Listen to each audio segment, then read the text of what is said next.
Why won't Nothing make a small phone?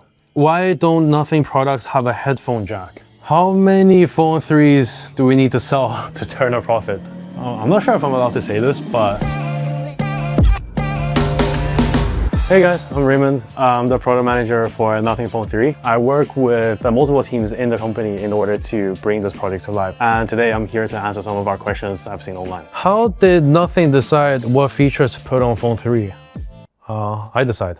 Well, not really me, but we kind of follow a similar framework of how many users will benefit from the features multiplied by how much they're going to benefit, and then the cost will be, well, either bill of materials increase or just the engineering workload it requires to pull it off. So we kind of assess these variables in deciding in the end whether we want to ship something or not. Why won't Nothing make a small phone? Carl has asked me the same question when we were first proposing the Phone 3 project. With a small phone, there are a few main challenges. The first one is actually just the price, because a small phone is perceived as a lower value. iPhone 16 and 16 Plus, right? Bigger means better value than more.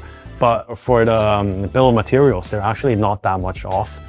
Bigger screen is not that much more expensive than smaller screen. And on the engineering level, it's actually more difficult to pack in the same level of features in a smaller phone. But in the future, if Phone 3 performs well, I'm all on board on making the next flagship a small one. So what has been the worst thing in your career so far? For Nothing Phone 1, for the launch, a big part was MKBHD's exclusive on the Glyph interface. Actually, back then, we just didn't have the software ready yet. So I needed to go there in person to flash the software on the day in order for the review to be successful. I flew from London to New York.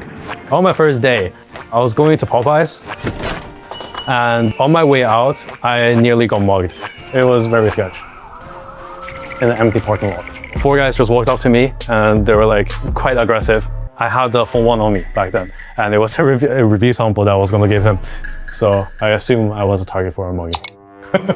I just ran back into the Popeyes and I called a 1-minute Uber back to my hotel. Thankfully, I was safe. Why don't Nothing products have a headphone jack? We don't have wired headphones. Duh.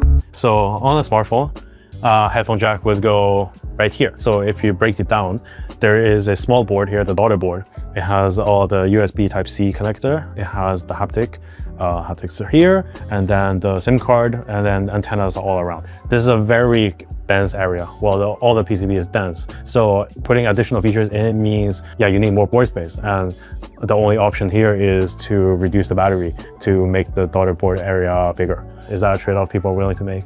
I don't think so. Oh yeah, if you comment and subscribe, you can have this one. Black Phone 3A. How many Phone 3s do we need to sell to turn a profit? Not sure if this is too sensitive, but right now I will estimate around the 250K units. Who will make a foldable phone first, Apple or Nothing?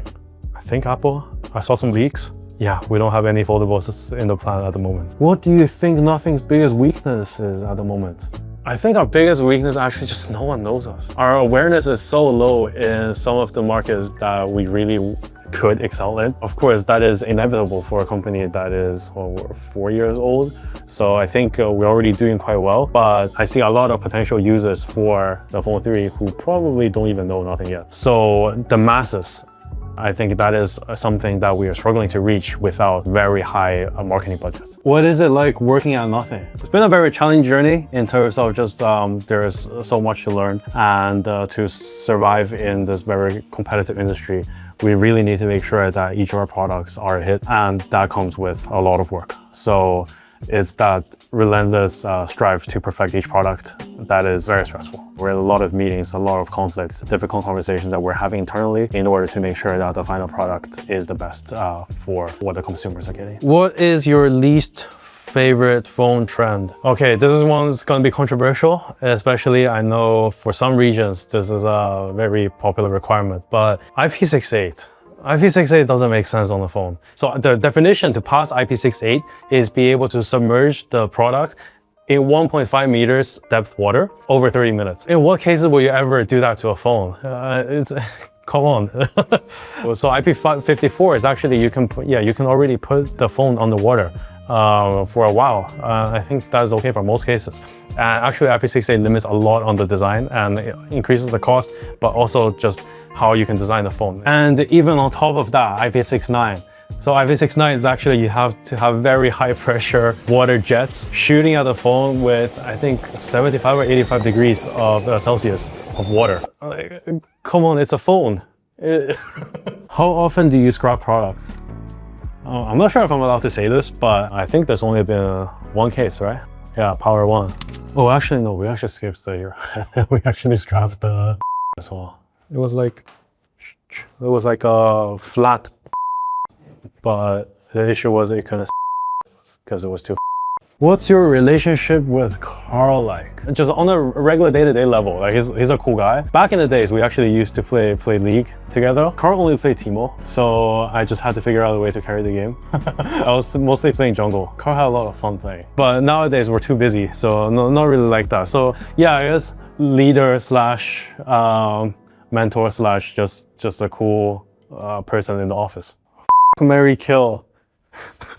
Akis, Paul, Carl. You don't have to answer that.